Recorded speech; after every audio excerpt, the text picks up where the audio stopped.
There's a cat over here. There's a cat over there. And the wrong one died. And the wrong one died.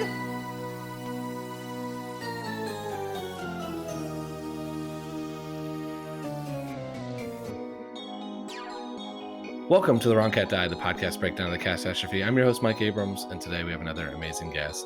She was Victoria on the 6th U.S. national tour of Cats just before the pandemic. So welcome, Caitlin Bond, and thank you for joining me. Hi, thank you so much for having me. I'm excited to have you on. I know I have some Victoria theories, and so I always love to hear kind of the take there. But before we get to that, you started the show in 2019. But what was your experience with the show prior to that? Like, how many times have you seen Cats? Did you grow up with it? So I was not one of the people that grew up with it. I know a lot of our cast members did. They all watched the VHS until they broke it. I was not that person. I saw a couple regional productions. I had a couple friends that they both played Victoria in 2 different regional productions. So I had seen those when I was younger, but I actually didn't even see the movie until I got a call back for Victoria. And then I was like, maybe I should watch the movie. Yeah. So, Wow. yeah, I grew up as a ballet dancer, so I had never really been super into theater. So I had done a couple musicals when I was younger, but it was mostly ballet. So I had just never really branched out and watched a ton of musicals or anything. If anything, I was watching ballet and that was it. So I had never really seen the video until I got my call back, and then I watched it. I'm like, wow, this is amazing. How did I never see this before? So yeah, I do find Victoria always so interesting because it is usually a ballet background or a very heavy dance background versus most of the rest is theater or tumbler or singer. It's like there is that kind of more musical theater, like extreme junkie growing up. Yeah. And your was more of like dance or ballet. So you saw some regional productions. You said you had friends. Was that later in, that wasn't young, was it? That was probably adult almost? I was probably late teenager. Yeah, maybe 13 to 15, Okay. somewhere around there. Yeah. Okay. So it's still teenager, still early. At that age, how much of it, did you recognize how sexual and over the top and some of that is at that age? Oh no, I had no idea what was going on. Honestly, Okay. no clue.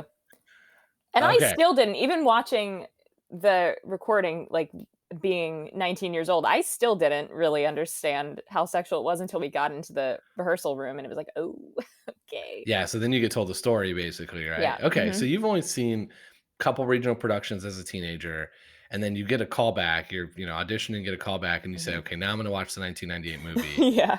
Still don't really kind of understand what's going on. And then you land the job and you get into auditions. Yeah, my audition process was a bit different than everyone else's, because I actually wasn't even planning on auditioning for Cats. I was in New York City. I was living in Pittsburgh at the time, and I had been in New York City I got a call back for Phantom of the Opera. And I was like, oh, the audition for Cats is the next day. I should do that. Because I knew it was a dancer show. And I was like, oh, I would love to be Victoria because I've had friends that did it. And I was like, it's such the white unitard, and it's very balletic. I was like, I would love to do that. So I went to the open call with, 600 other people. I somehow got a vocal callback for a couple days later. Absolutely bombed it. Did terrible. My voice cracked 10 times. I sang 16 bars, and she's like, is that all? I'm like, yep. And I was like, well, that was it. I'm done. I'm never going to hear back from them again. And then a month and a half later, I got an email saying I had a callback for Victoria. And then I was like, oh, this is serious. And I didn't realize it, but they had pretty much cast the entire show at that point. I was one of the last people that they cast. Wow. Because they had a Cats boot camp situation that was a week long. They all called it Cats camp. So the entire cast knew each other because they were all at this Cats camp, and pretty much everyone that was there ended up getting hired. But it was a week-long thing of learning all the choreography and learning different parts. And it was more so they kind of knew that they were going to hire everyone, just placing people and figuring out what parts they wanted people in. And I wasn't at that, and I had no idea. I was like, how does everyone know each other? But I was one of the only people that wasn't there. Me and I think 1 or 2 other people were not at this. So my audition was a little bit different than that. And then I had my Victoria callback, and that was 3 days long of just Victoria stuff and learning we learned a lot of the show and a lot of the choreography. So yeah, that was my audition experience. As kind of a ballet dancer, Victoria doesn't sing all that much, right? I Oh, mean, thank God, just no. okay. So I was wondering, I was curious, like, how that's like, is that like a major part of the audition? Because it feels like it's such a dancing role. And I mean, there's even rumors that because of how little Victoria sings and dances, that she's actually deaf, is like one of the That rumors. that is one of the rumors, and apparently, like white cats are a lot of times deaf. Like that is, Really? Okay, yeah, I didn't know we did that. That research on makes it. sense. Like we read this whole thing. I think they could be. I think it's more common that they're blind too. I could be wrong about that, but I do.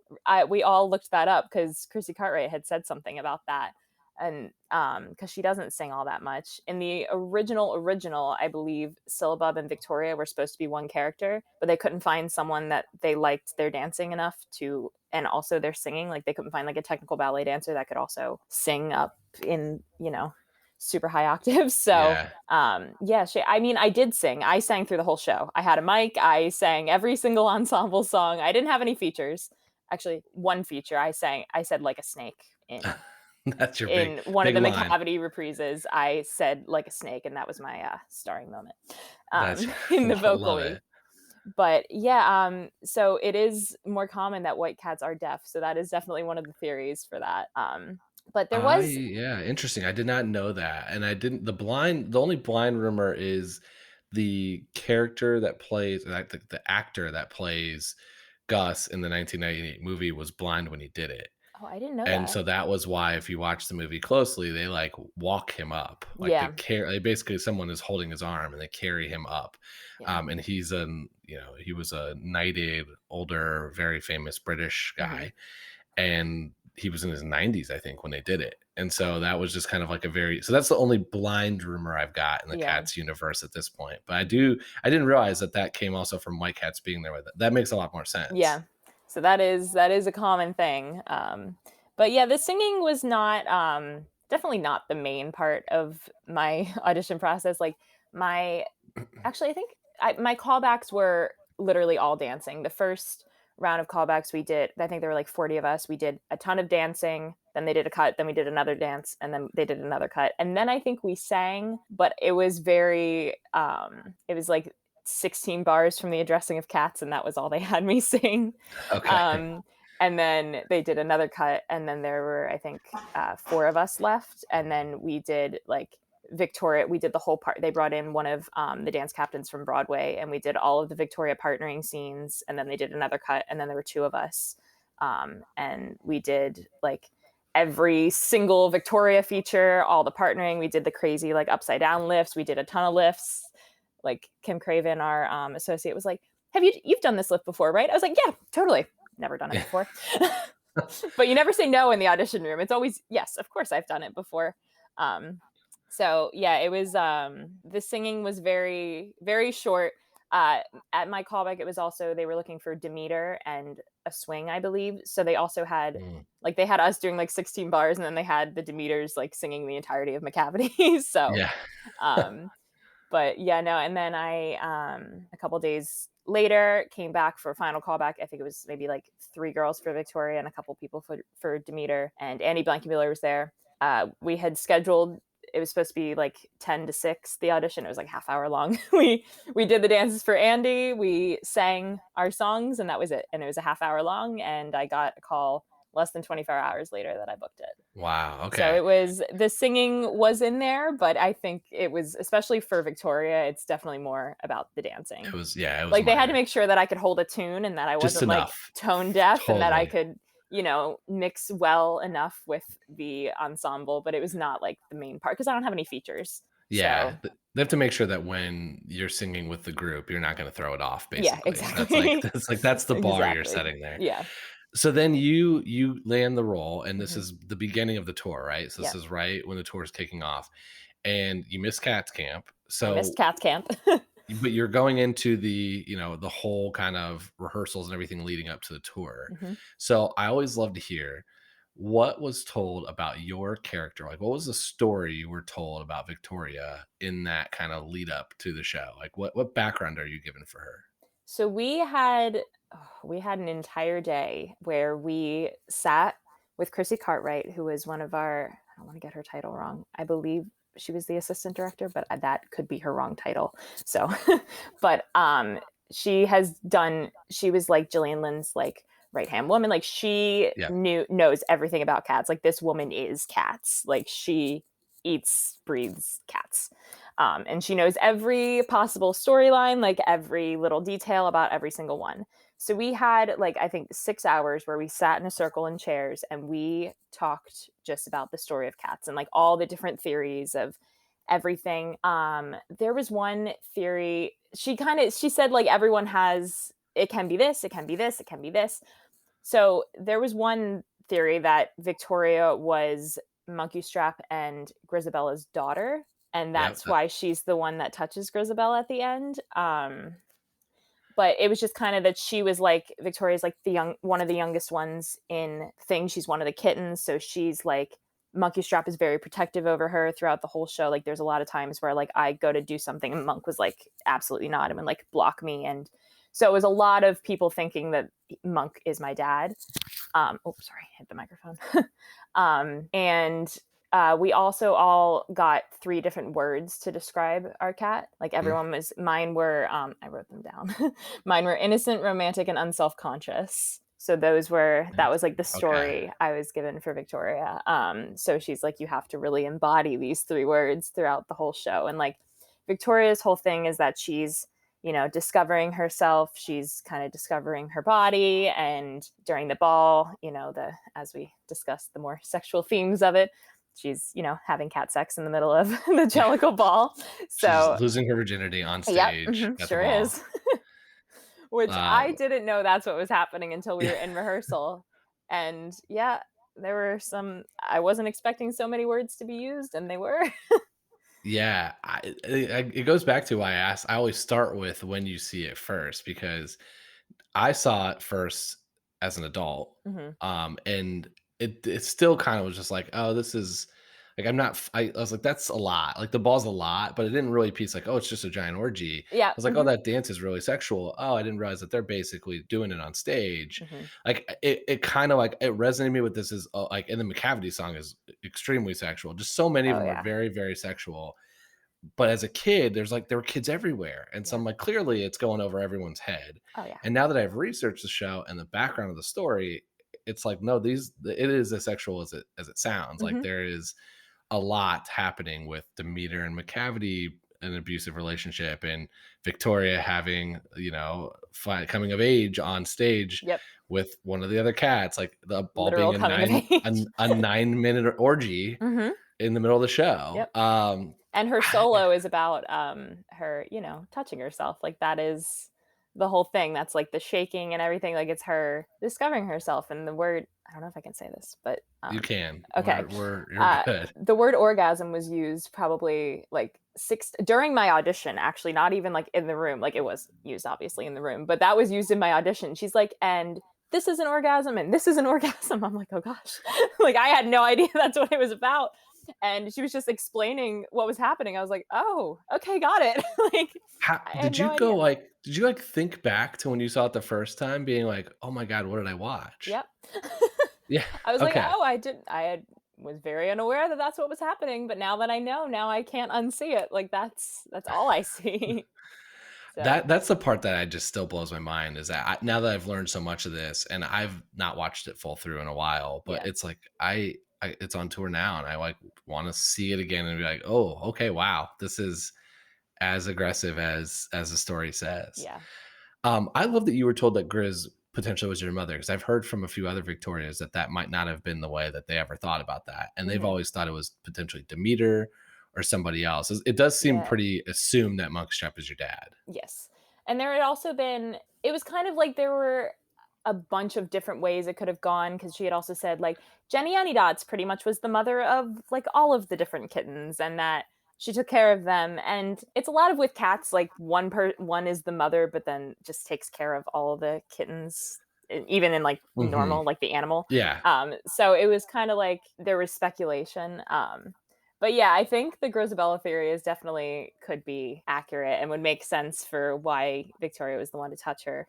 Yeah, that's what all the like the rumor mill stuff kind of centers Mhm. around. Is you're the first one to reach out, Yeah. and that would be potentially why. And it also could be a little bit of like the coming of age story by being abandoned by a mother, Mhm. and then having that like first experience. So that's Yeah. kind of the other reasons. Um, did you get told about being deaf or mute in the like? Was that brought up, or was that just a rumor mill later? I don't think she brought it up. Maybe it wasn't. It was definitely not something we talked about when we were doing that like big, not like a round table, but like the big discussion. I feel like she maybe had said something about it at one time, but I think it was something like we were just talking about at lunch one day, and everybody was like, "Oh, did you know that like white cats are normally deaf?" I'm like, "Oh, that makes sense." Yeah. That's why I think in some productions Victoria doesn't sing at all. Like she doesn't even have a microphone. Yeah, there definitely are a few, and I always just assumed that was just you didn't do the 16 bars in rehearsal, and they just really want the dancer, and so Yeah. it's like just it's probably not super necessary if you've got the dancing. Yeah. But yeah, I didn't know if there was any like rationale behind it. It seems like there's not a lot of rationale behind all of it besides staging. It does seem like there's Yeah. definitely some staging that makes some sense. When you were doing your 6 hour like learning the story, what's the other thing that surprised you most? Like when you were hearing the story? Oh, there was a lot about McCavity and the going back and forth between that. Like, I think she had said that Grisabella had fallen in with McCavity, and then she like really lost her way. And like Demeter and Baum had also, been with McCavity, but they were able to get out. But Grisabella like just fell in too deep, and that's why she got exiled, basically. Which I didn't know that. And there was a whole like obviously the Grisabella and Monk used to be together thing, and it's just like every single cat had their own like different storyline, and it was a lot of information to interpret Yeah. in one day, because you're getting like all these crazy things. And like Mungo Jerry and Rumpelteazer, like their whole thing is that they were actually with McCavity too. Like they were kind of assistants, but they weren't like in it super deep, and they were actually like really sweet, but they just were like kind of told by McCavity what to do, and we're thinking of like when they got older maybe they'd be like part of that. So it was, every different cat has their own unique storyline. So I feel like I need to have the 6 hour session yeah. because I've been slowly piecing this together by talking to different people. Mm-hmm. And I've gotten a lot of different variations. And it sounds like even the 6 hour session, though, there's some consistent truths, but then there's some stuff that differs Oh, from absolutely. country to country, cast to cast, and everything in between. And that's what's kind of fascinating to me is something that there's a lot of Broadway where it's just story is very clear and it's played this way Mm-hmm. and sung this way, and there are no changes and there's nothing. And Cats leaves a lot of interpretation. Yeah. And I feel like that's why it's probably lasted so long, Mm-hmm. is that there's just so many different ways you can go every night and see a slightly different version or someone's slight take. Or I think even Victoria danced like the coming of age dance was with different characters in different ones. Because did Mm-hmm. you do it with, was yours with Plato or Yes, I did it Alonzo? with Plato. Okay. I think there are some productions that do Alonzo, and then there's also another name for Plato that I can't think of. There's a lot of Um, renamings, Admetus. something like that. Yeah. Yeah, And then, it's his name is in the naming of cats. Like okay. it's Admetus, but that is a character that was, I guess, ultimately the name was changed or the character was cut. Just kind of like Syllabub is also named Jemima in some productions.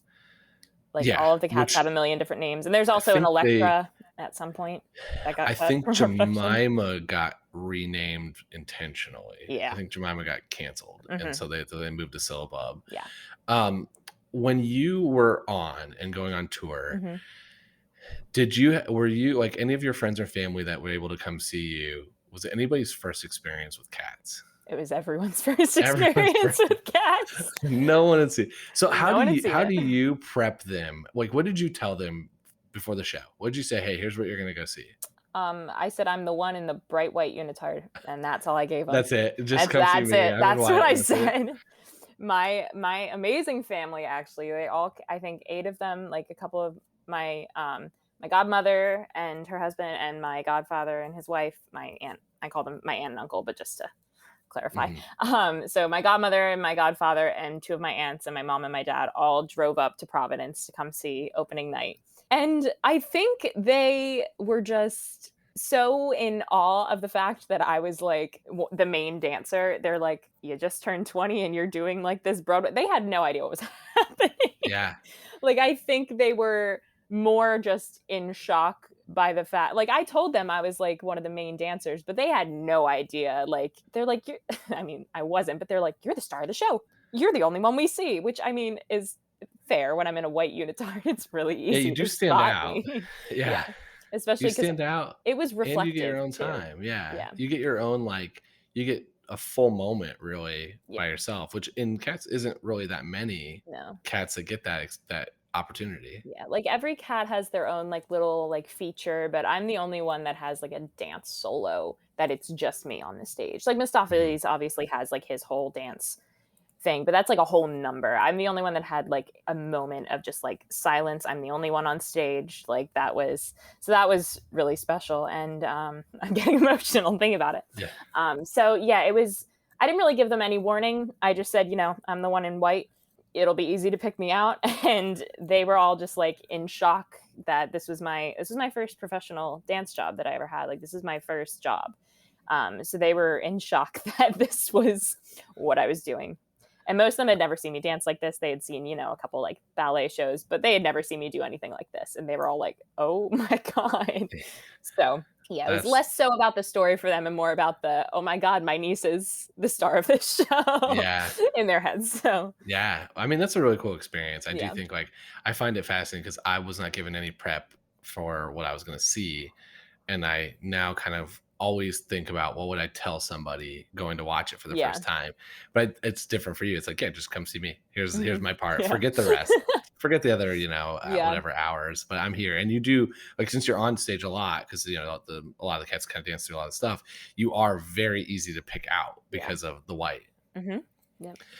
I do want to talk a little bit about, you were in the group that was on tour when the pandemic kind of just abruptly stopped it. And so Yeah. I've talked to a few other cast members, and I think what I found really interesting is just, I knew you were actually, I was very likely going to come see you in April. Like, it was on tour in where I'm from, Sorry. Indiana.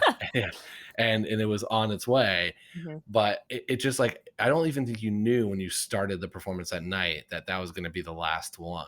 And so I'm really just curious, like, when did you get that news? Like, how did that whole thing, like, such an abrupt ending, happen? So we had a break, like a 5-minute break, and we all opened our phones and found out that Broadway closed. So we were literally sitting in the rehearsal being like, oh my gosh, Broadway shut down. Like, it is. Yeah. And we were asking our PSM, we're like, are we done? Like, are we closed? Like, is this rehearsal going to be it? Like, is this the last time we're ever going to be on stage? He's like, we're not closed. Like, don't worry. We're still doing the show. And like every like 20 minutes, we're like, are we still good? We're still open. Yeah. We're still planning on doing this tonight. Because every other show had closed down. I believe there may have been one other tour, but every show was done. We were, I think, the only. There may have been one other tour that was still going on, but I think we were the only show that performed that night. So we didn't know it would be like our last show, but we were like getting emails all day and everything was constantly changing. We had like gotten an email saying, oh, you're going to go to South Carolina and you're going to sit there for 2 weeks while this all cools down. And then we're going to start up again. And then it was like, we're skipping Montreal because we can't be in Canada right now.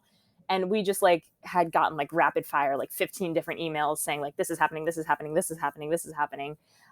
So nobody really knew what was going on at that point. We just got ready and went on stage and did our show. And I remember it was like in the middle of Ball, there's a part where like after the whole like main part of Ball, like Copeland and like everything, the whole like main part of Ball happened and we were going into another section and there's like everyone has little moments that they have on stage and I was crawling to the back and I like had my little moment with people and I like look and like our entire crew, I'm gonna get emotional thinking about it, but like our whole crew and our stage managers and like everyone and our company managers were all like standing in the wing watching, and they had never like every once in a while someone would like come and watch, but it was like our whole crew were like standing in the wings. And I remember seeing that and being like, oh, this is the end. Like, we're done. Like, this is our last show. Yeah. And we kind of like all at that same time, like we all kind of had a moment where we looked around and noticed that like the local crew and like our crew and our stage managers and company managers and like everyone was standing in the wings watching. And we're like, oh, like this could very well be our last show. And like we were kind of, you know, before the show joking about it, being like, oh, well, one last time, we got to do it. We got to have a good show because this is going to be our last one. Like trying to make light of the situation, being like, we're going to be back in 2 weeks, obviously. Like there is no way this is going to be our last show, but like, let's make it good just in case. But like, and we were really joking about it because we're like, that was our way of dealing, because we're like, no, it's not going to be our last show. But kind of seeing that during the ball, we all were like, oh, this is the end. Like this is, yeah. And I remember our wardrobe supervisor, Mikey, who I absolutely adore. He used to watch it every night. So like it was not unusual that he was there. He always stood in the stage right, like back wing, and always watched. And I used to like make eyes with him like off stage and like joke around with him. And like I had a part where I had to kick, and I used to try to like kick my hand with my foot to like we just had like little things that I did like off stage, and he was sitting there like kneeling and like crying, and like everyone else was sitting back there watching, and I was just like, oh man, this is the end. So that was it was a tough one. After the ball, I think we all just kind of like went off stage and just kind of cried. Like I used to like crawl off stage and then go like put my legs on the wall because my legs were so exhausted after doing ball. And I did that, and then I sat up and I was like, that's the last time I'm ever gonna do that. Yeah, it's got to be a lot to take in, especially with, again, which it being so abrupt, and not really knowing, and the uncertainty. Because I was in Indiana, which is where I'm from, and I went to a basketball game, and then there was the same thing. There was the basketball like March Madness tournaments were starting, and they played one game, and we're all like, are they going to keep playing? It was like one game got to about halftime, and they realized they probably shouldn't keep doing it. Yeah, it was the same kind of thing where it was just like, we're not sure, but all of a sudden it just very abruptly stopped. Yeah. And just knowing that was the end, and then y'all are now on to different things, because it's like it didn't come back. Like there wasn't that 2 week later and come back. It was the end. So hopefully there's another opportunity for you though, if you want to ever be Victoria again, because it's still, you know, it's a show that's never going to end. It seems like. Nope. Cats never dies. We'll be back after this short break. Let's change gears to a couple rapid fires, and then we're going to talk about the $1 million question. Okay, so if you were not Victoria and you could play one other cat in the show, doesn't matter like if you could sing it, do it, dance it, male, female, anything, just who would you want to do for one night? Mistopheles. Different dance Immediate number? Answer. Okay. Sorry, what? It's a different dance number? Yeah, I mean, our Misto and I, we used to like mess around, and we would, if we ever had like a rehearsal studio, we would do like the turns together and like mess, because he was a lefty and I was a righty, so we used to do them like opposite. And there was, I don't know if I can say this, but I'm going to say it anyway. I saw on Instagram that one night on Broadway, the Misto had like hurt himself and couldn't do the turns. So Victoria jumped in and did the turns. Oh, wow. And this was like a bootleg that someone posted on Instagram, and our Misto sent it to me. I'm like, man, if you're ever hurt, I got you. Yeah. Like I can jump in. I know it.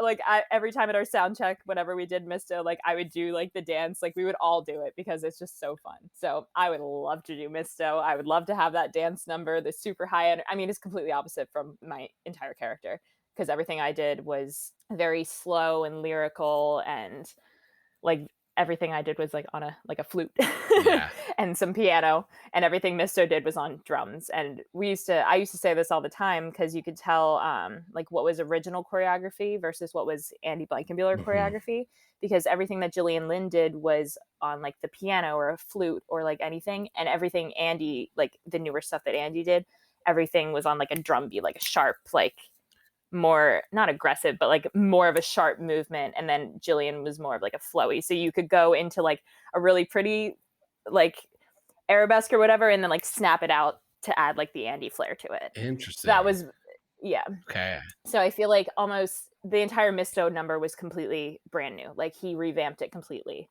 Obviously there were the iconic turns in Misto that will never change, but the entire Misto number was really Andy's like I feel like that was his like favorite number to do, because it was very like everything was on a drum beat, everything was sharp and precise and like very like hip hoppy and just like very Andy Blankenbuehler style. And like everything that Victoria does was like, I think most of my choreography was original Gillian Lynne, like lyrical, slower, like longer extended movements. So it would be so fun to do like the complete opposite of that and do like full Andy Blankenbuehler choreography. Yeah.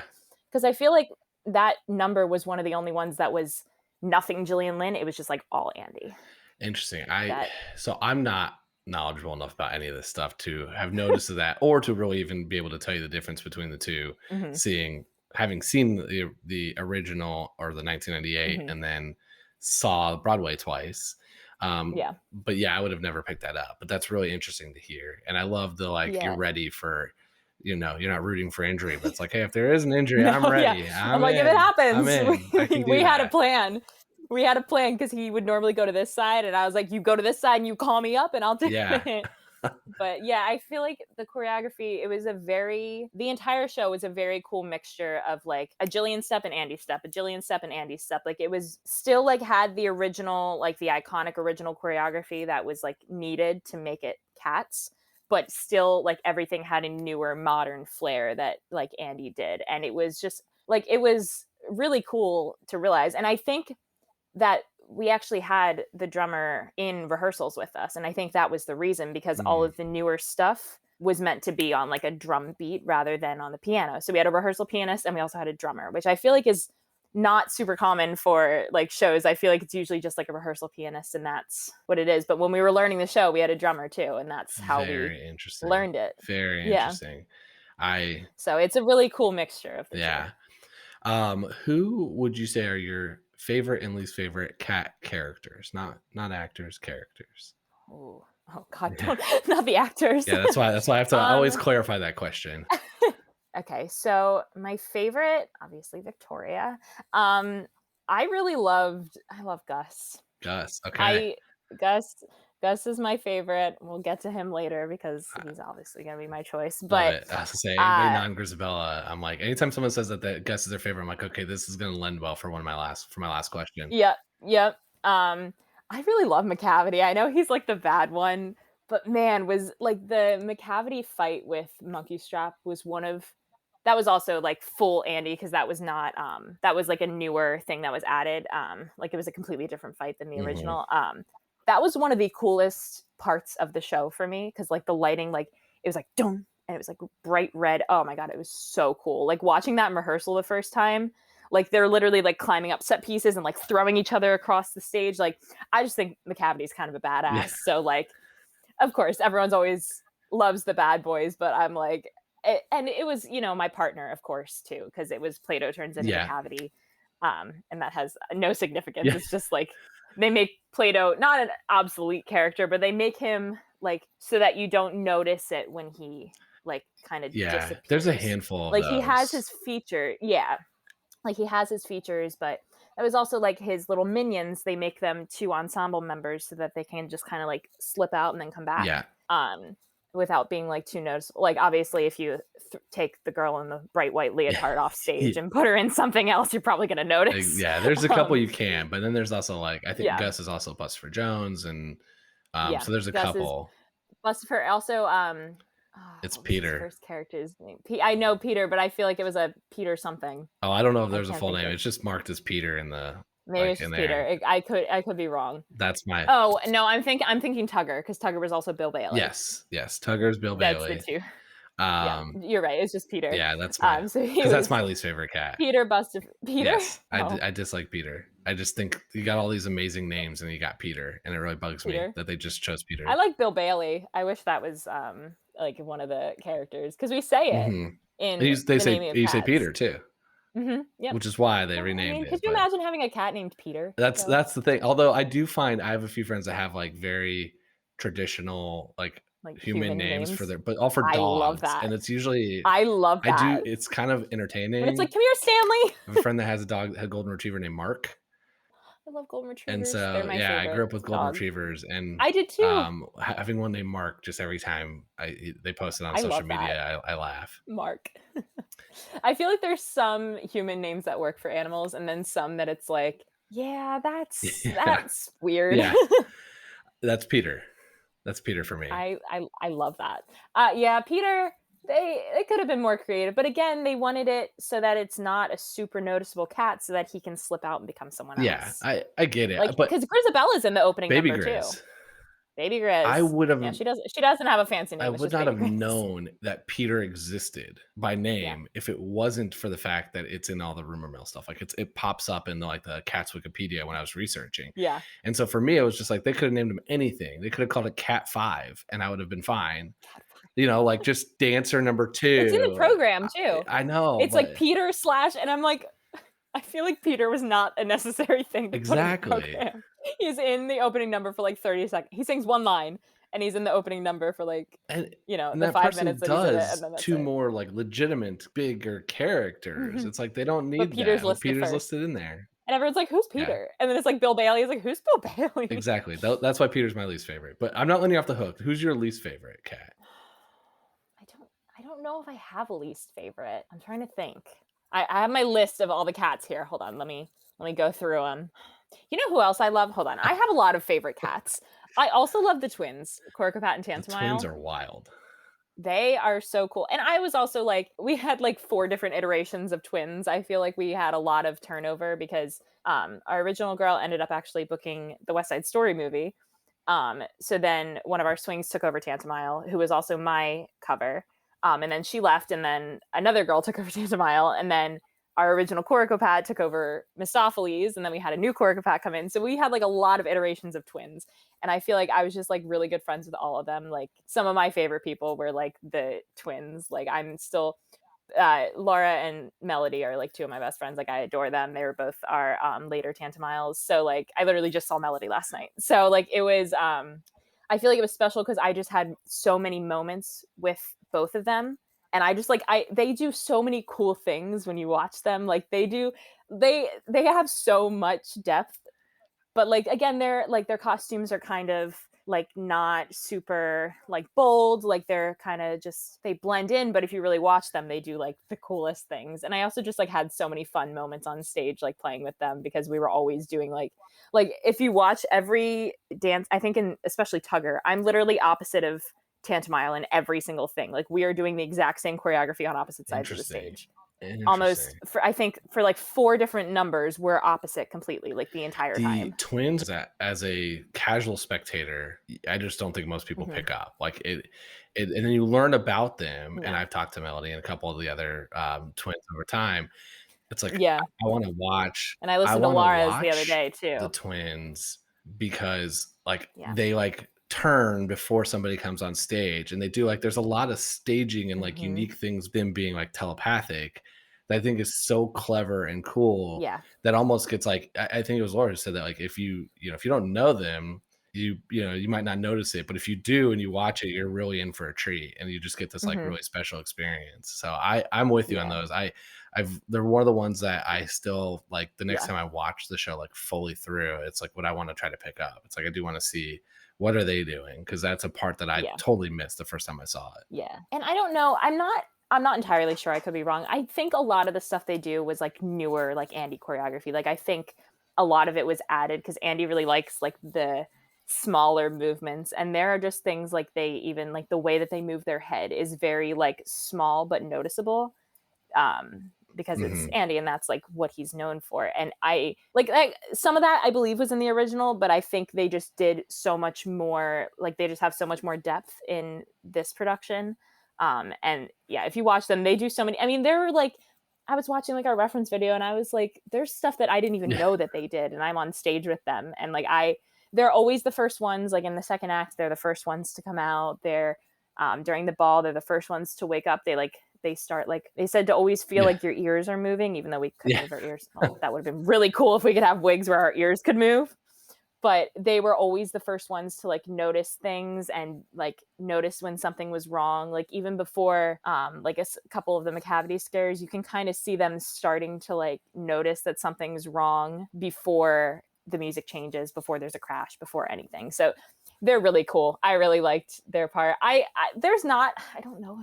I'm trying to figure out if I have any that aren't my favorite. Okay, I'll give you. You've gone through enough of the positives that I think we'll go off. Let's switch to favorite song in the show. Okay. I have two. So Tugger and Skimbleshanks. Skimbleshanks I loved because I added so much to Skimbleshanks, and just like I added a lot of like cat-like things. Like he did something where he'd be like a speck of dust, and I would like spaz, and like I did so much like cat-like stuff in it, and we weren't told to do that. I just did it, and no one ever told me not to. So I just like, and I think that's why I liked that number so much, was because it wasn't really choreographed. They're like, just be cats. And like in the entire beginning, I did a thing where I would follow Skimbleshanks, like he was walking, and I would like follow him on my knees and like do exactly what he was doing, but like smaller and like on the floor, and like kind of making fun of him. And like no one ever told me not to do it. So I was like, this is great. Like we had so much fun with that number. And then like as it went on and like new cast came, like everyone found something fun that they could do. And like it was just such a fun number. Like it was the highest number to sing like that. Everyone sings the same line and it is so high. So like thank God there's not a ton of crazy dancing in it, because it's like like trying to belt those notes out while you're like running around doing leaps across the stage would not be easy. So thank God it was just more of a fun, like a theatery kind of number. So I always had fun with Skimbleshanks because it was like where I could just really that was your cat into, moment, like, your true being cat a moment. Cat. So my kitten moment, even, because I was like, this is where Victoria's like youthful side came out, because we just saw her have cat sex in the Jellicle ball, and now she gets to like play around with a speck of imaginary dust and make fun of all the older the cats, fun youth moment versus the what we talked about earlier. And then Tugger, just great song. I love Tugger. That was another one that was very, very different from the original. Like that was one of the other numbers that I feel like had the most Andy stuff in it. And it was just such a fun number. Like there was I did so many lifts. I mean, you probably don't even notice it half the time because you're watching Tugger, because he literally steals the spotlight as he's supposed to. But I did probably like 7 or 8 lifts in that thing, and I also like slide between people's legs, and we're like jump splits, and like it was just such a fun number, like super high energy, like very sassy. Like I feel like that was the one time that I got to be like, yeah, like actually like rocking it out, because every other scene like Victoria has to be very like graceful and elegant and poised. And Tugger, because we were all kind of like under, not like a McCavity under his influence, but we were all kind of like, oh my gosh, we love him. Like, please pick me. Like it was, so that was like the one time that I got to be like a little sassy and like a little like sexier and like kind of have that that's fun vibe. So I really liked that number. And there was also like, I feel like it was the number that stuff would go wrong in the most often. So there was always like, I think one of our guys, I don't know if it was an understudy that was on, I'm not sure, but like one of his like boot things broke off. And so I had to do like a jump straddle, and I like grabbed it, did a head roll, and then like chucked it off stage. And it was just like, and all of the guys behind me were like, that was so smooth. Like there was just like, there was always something that happened in that number that we had to like work out. So I feel like there was just always something that's to keep it like entertaining. And McGee always made different choices, like, and our understudies made different choices too. So like, it's kind of the same with Gus. Like he did it differently every night. So it seems like Tugger, it's just like always fresh and exciting. Like that number is really supposed to be that way. Yeah. You never knew what he was gonna do. He was kind of like, obviously he kept the things that he needed to consistent, but like when he went out into the audience, like there was exactly. It was, you never knew. Because one time he like dumped an entire bag of popcorn on himself. Like it was just always, there was always something entertaining. So it kept it fresh. I love it. So that was, I loved Tugger. It was always. So now is the $1 million question. And I'm excited because you've already teased that you're gonna go away from this, but I mean, so it sounds like we're gonna go Team Gus here, but I would love to hear a little bit about your rationale of why Team Gus over Grisabella. Which I feel a little bad about, because I feel like I'm the one that should be like, yeah, Grisabella, because I touch her. But like, she's not that old. She has plenty of time to go to the Heaviside layer. My thought is that she just got accepted back into the tribe, and she doesn't even get to enjoy that because now we're sending her up to die. Like, I give completely her a agree. year. Completely agree. That's been my most recent, as I've talked to more people about this. I'm like, if you want to accept her back, let her spend time with the family. Let her be Exactly. reunited with her daughter. Go back and spend the Her year and have some. suspected daughter. Yeah, potentially, depending on when you see it. Yeah. Okay, so and then you're picking Gus. What is your criteria for Old Deuteronomy selections? Like how, like obviously I think Gus is definitely the most deserving, but what is like goes into that decision? Is it most deserving? Is it longest life? Like what do you think Old Deuteronomy is choosing off of? Well, I think I feel like Old Deuteronomy, I don't know. Like, I don't know what his criteria is, actually. I guess I've never thought about that. Like, we're Most doing people like all the haven't. nominations and like, I mean, I feel like truthfully, I feel like it should be the oldest cat. Like, I feel like you But then should that's send Old the one. Deuteronomy, right? Isn't that him? I feel like Gus is older than Old Deuteronomy. I don't know though. That's my other thing. Like, does Old Deuteronomy ever get to go to the Heaviside Layer? I've asked that question a lot of times. I don't know the answer to that. I really Because don't. the reason I wonder it is because it seems very clear that Monkish Trap is next in line, and that like he's like Yeah. wants to be the next leader of And the he's trying tribe really hard. and like you see it, and it's Yeah. like, well, if he's trying really hard, that means there has to be an end date for For Old Dude. Old Dude. Like he's either retiring or he's killing himself Yeah. one time, or like what? How Oh does that God. work? Like, and yeah, because he's the one that picks. So is 1 year he can just like, yeah, it's me this year. All right, bye. Yeah, Like, I've thought about that, and like, what I don't know. I don't know what the answer to that is. I don't know if he ever. Excuse me. I don't know if he ever like gets to go. I don't know if maybe he's magical, like they all are. Like all the cats are kind yeah, of. Everyone has something. Like I don't know if he's just like eternal. I don't know if one day he's just going to disappear and we assume that he goes up to the Heaviside Layer. Also, like, why does it only happen once a year? well, Cats are only allowed to die once a year. does it That's the other explicitly thing. say once a year? Yeah. Okay. It's like so I tell everyone, like, if you need to know the plot of Cats, there's one moment where you get the plot. And if you miss it, you're probably not going to get it. Like, it's right after my solo. It's called Invitation to the Jellicle Ball. And it's like, I can't even remember the exact words because it's been so long since I did the show, but it's like, Jellicle cats meet once a year at the Jellicle Ball where they all rejoice, and the Jellicle leader will soon appear where he makes what's known as the Jellicle choice. Like That's your whole plot. Basically, That's it. there's 4 lines, I think. That was like the first 2, and then there's like 2 more lines, and that's the whole plot. Yeah. And if you're not paying attention and you miss that, and a lot of people weren't paying attention because people would come in late, and that was when they were allowed to come in because they didn't let them come in during my solo, thank God, because that would be super distracting, just like bright lights coming through. But no, they would wait until after my solo, and then the invitation was when they let the late people come in. So I feel like a lot of people miss that plot all the time because there were always people coming in the audience. So yeah. Okay, so it is annual, and is once a year. Okay, the thing which is, I guess if it's more than once a year, it makes it less special. But I mean, it's then like it's an orgy, so like they only have their orgy once a year. Of course, yeah. Twice a year is too much.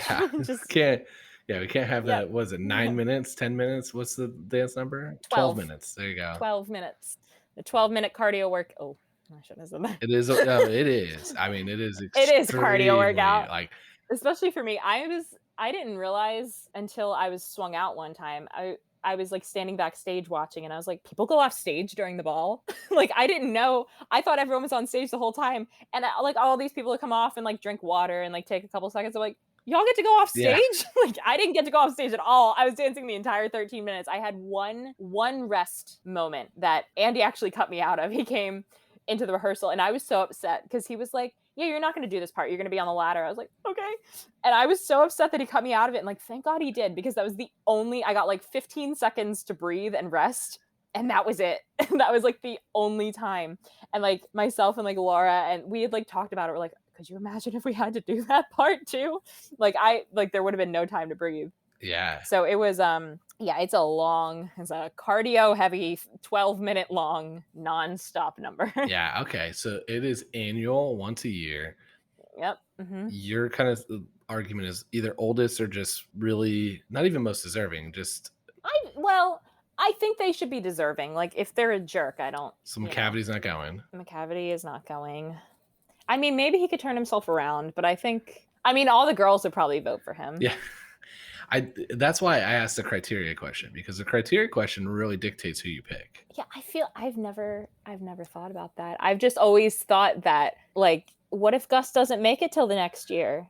Like, what if Gus dies before the Jellicle choice? Like, does he still get to go to the Heaviside Lair, or does he just not get reborn? Like, is he just not reborn? What Yeah, happens if someone dies during the year? You know, that's the other anti-Gus argument, is that he might not have another life. Like this, he might be on his last one. That is from that's so sad. I never thought of that. From the mouth of a Gus, who performed Gus on Broadway, is the one who said that. That was, I personally believe that was that person's way to accept not being selected each night.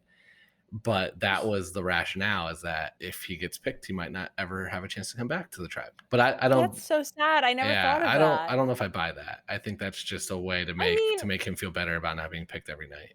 Yeah, like, because cats are supposed to have 9 lives, but I don't know in this show if they have 9 lives or if they're just reborn. Like, it doesn't say they're reborn 9 times and then they're done. Yeah, like, for sure. Yeah. I'm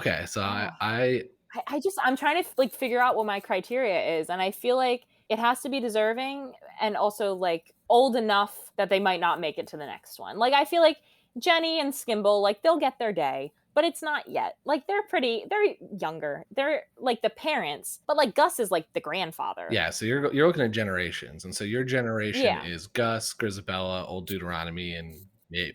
No, I don't think Grisabella is in that. Okay, so she falls in the. I think I mean, if I'm her daughter and I'm one of the youngest ones, and she was with Monk, then she's probably the same age as the other ones. So you've got Gus on his own layer here, and then you've got Grisabella, Skimble, Jenny, Monk, and Cavity, probably, right? Like, that's probably the next bunch. Although Monk and Tugger are supposed to be the same age, so maybe Monk's younger.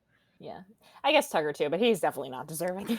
Yeah, well, it depends on your criteria. I mean, he worked on himself, but also I forgot. I think Syllabub. There was also a theory that she could be Grisabella's daughter, and that's why she sings. That is a theory as well, for sure. And it's possible that both of us could be her daughters. I have tried. Well, which would make sense because we were supposed to be one character. I've tried to figure out the family tree, and there's just too many dotted lines. I think we made a family tree. There's too many. I feel like we did. Okay, well, if you ever find it, I would love to see it.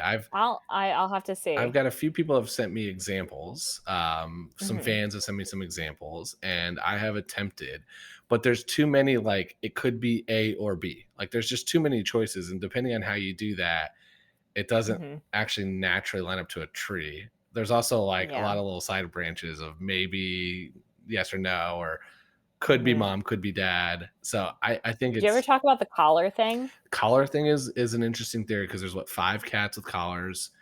No, I think most of the cats have collars. There's only 5 or 6 that had them. There's only a couple that they have owners. And it's like Tumble Brutus, Plato doesn't have one, and maybe Alonzo doesn't have one. I thought it was. I know Plato and Tumble Brutus do not have collars. And Plato, there was a whole thing because it's like, well, maybe Monk's trying to protect Victoria because he doesn't want her with a stray. The other one that's really interesting. So there are a lot of these like mini rumors that go around too. So the collars is one. There's a lot of fan fiction for Tugger and Mistopheles together. Oh yeah, absolutely. There's one other. I love those. Those are my favorite. Yeah, there's some like novels, like books written out there. Oh, we've read some of them. Yeah, the one we used to do that. That was our entertainment. Yeah. The one that I am still trying to figure out is on the fan Wikipedia page. There is every cat's astrology sign, and I really want to know who put that out there. And I don't know who figured that out exactly. I don't know enough about astrology to like know whether any of these are right or wrong. Okay, now I gotta look. Do you know what Victoria's is? I can pull it up pretty quickly because I've got it open here. Let's see. We are gonna find this. If she's a Virgo, I'll believe it because that's what I am. Oh, she's a Cancer. Cancer. Yeah. Okay. So, are you knowledgeable about this? Are you ready to have this conversation? No, not at all. No, I know nothing.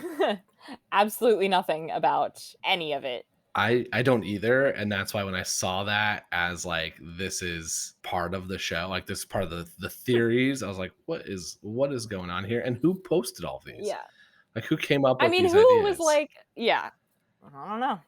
There's some diehard Cats fans out there. There's a lot of diehard Cats fans. I have talked to a handful of them, and it is very fun because they know Yeah. all the stuff that I don't. As someone who I wouldn't, I mean, I definitely have enjoyed the show and enjoyed seeing it. Everyone assumes just because of this that I'm a super fan. And the reality is I know the plot of this really well and I don't know much Yeah. else. And so there are a lot of things where I'm like, I didn't even know about the twins when I started recording these shows. Like I couldn't have told you a single thing about them. And then now I know a little bit about them. But I have enjoyed learning about it and it's fascinating. And it is like this weird kind of almost like it's like its own Jellicle cult in itself, like its own tribe. Oh, it's a cult. Like, absolutely. and that's fun because it's given a lot of people a lot of like really unique things because there's almost a cat for everybody. Like there is a character that most people can relate to, which is cool. Yeah. And I always loved when people dressed up. In full cat. I own. I love it. It's great that people do it. There's been a lot I've seen. We did a live recording pre-pandemic for the show, and we had somebody come in full Mustapheles, which was awesome. I love that. I have somebody. There's an Etsy store that that mailed me a tail, an actual tail for the show. So I've got my own tail ready to go if I ever do cats for Halloween one year. I love that. But yeah, it's again wonderful, and I love that I get to have another person argue against Grisabella with me. So thank you for bringing Team Gus here. Gus. Go ahead. Well, I was just gonna say, how can we? My last question is just how can we keep up with you on social media and stay in touch? Oh, I wasn't done talking about Gus yet. I had more. More Gus. I had more Gus. I was just gonna say, like, that was one of my favorite parts of the show every night was listening to Gus. And I actually got one of my notes that I got, like our first, we were doing like previews or maybe just tech or something from Kim Craven was, she's like, I love like your acting in Gus. Like you're looking like you look super invested. Like you're like acting really well. I'm like, oh, that's not acting. Like I am super invested. Yeah. Like I love listening to it. Like she was just like, oh yeah, the acting's great. I'm like, nope, no acting here. Like and he like always made different choices every night. And like we had like little moments in Gus. Like he used to say like he'd say something about Victoria and like I would stand up and he'd be like, sit down, this is my moment. Like we had all of our little things. And I just like, I mean, how can it not make you cry? You know, like he's talking about like his glory days and like he was on the theater and it's just so sad. But like it's like happy because he still kind of gets to relive that with like the peaks and the follicles a little bit. But it's just I like the poor guy. He's tried so many years to be the Jellicle choice and someone beats him out every year. And this year it's someone who isn't even old enough to she finally gets accepted and then it's like, all right, bye-bye. I love it. We're gonna push you off the spaceship here and eventually I'm going to record enough of these that Gus is going to they're just going to change the show for me one time, just one night. Honestly, one night. It doesn't even be regional theater or some like little small town. That's what I want. Like, I feel like the show could end with us accepting Grisabella. I feel like we don't need to see her go up and die. What for sure. Or my other idea for the tour is let a different person die each night. If you're at like if you're there for 4 nights, 5 nights, have a different ending each night. Doesn't mean that they don't come back. Like you still do the same show, just put and a just not different tell person anyone to go up in the heaviside layer each night. I love that. It's like we accept Grisabella, and then it's like, all right, Gus, you got you're picked, up. And you're going up, and then Gus went on Tuesday, so on Wednesday somebody else goes up. And one day, Dude just goes up there by himself. Exactly. And nobody tells anybody who it's going to be every night. The cast doesn't know. It's just some. Well, the other thing is my real first idea was you just audience vote. Like, let's make it like true. Interactive, like an interactive America's Got Talent, interactive Cats the musical. American Idol style. Like you got your buttons by your side. It's like who deserves to go tonight, and then they do it, and then that's the cat that gets on to go up. Yeah, I have all these great ideas. Nobody listens to me. Honestly, I feel like that would be great. Nobody has taken me up on them. Honestly, I'd do it. I think that's a great idea. Interactive Cats the musical. That's one day solid. One day it's coming. I mean, it is interactive. We literally went into the audience like 15 times. Oh yeah, you start the show scaring children with green eyes. So I think that we can end the show with a buzzer. One time someone scared me. Someone scared you. When it was my neighbor, in Philadelphia. I had like 300 people come see me total in Philadelphia. Like I have like the world's best support system. Like I had my entire group of middle school teachers came to see me one night. Like 30 of my teachers from middle school came. Like they're just wonderful. And I had one night where it was like the neighbors night. So like we live on like a cul-de-sac in New Jersey, and like everyone from the cul-de-sac came to see me. and I was crawling out and I flashed my eyes and I didn't know that's where my neighbors were sitting. He's like, "Hi, Caitlin," scared the crap out of me. Like fully said that. And I like could not stop laughing. And it like, he did it right before I flashed my eyes and I was like, it scared me. And I will never forget that. I loved that. It was so funny. I literally like came off stage. I came off like cracking up and everyone was like, "What's wrong?" I'm like, I just got scared. That's amazing. It was so good. That is awesome. Yeah, I never forget that. That was a great show. I also just loved Philly. I mean, I had people we were there for 2 weeks and I had somebody in every single performance. And like my parents also bought front row tickets. Right They there were in front of sitting you. Yeah. front row center. I did all of Naming of Cats to them and I did the Jellicle ball and I finished and I have to like, I do that big lift at the end and then I run and slide and finish like literally on center. I was looking right at my dad and my dad was crying because he cries every time he watches me dance. And then I started crying like, because like my whole family was sitting there like crying. And I'm like, well, of course now I'm going to cry. So that was a fun That's one. awesome. But yeah. Well, this has been amazing. I do. How can we stay in touch on social media and how can everyone keep up with you and everything you're doing? Okay. So my Instagram and my TikTok are the same. They're both Caitlin Bond 5. I post a lot of cats content on my TikTok. I'm not going to lie. I did a lot more like in the beginning of the pandemic, but there's still a lot of cats content on there. So I talk about like behind the scenes stuff and like things that happened and like the crazy experiences and all the things. Amazing. So definitely follow me on there for more. Absolutely. Yeah. Follow and, keep posting more so people can continue to hear all the fun stuff with the show. This has been amazing. So thank you so much for coming on. Thank you for having me. This was great. Thanks. I'm always going to root for Gus. Gus is my guy, man. Team Gus. Love it. Forever. Grisabella can get it next year. Cats too. Give her a year to be back in the tribe. Give her a year to like be back with her family and then she can die. But like give her a year at least, not like 5 seconds. Exactly. Well, thank you. And thanks everyone else for listening to this episode of The Wrong Cat Died, the podcast breakdown of the catastrophe. To follow along, you can subscribe on Apple Podcasts, Spotify, Stitcher, or anywhere else you listen to podcasts. Follow us on Twitter and Instagram at The Wrong Cat Died, or check out our website, thewrongcatdied.com.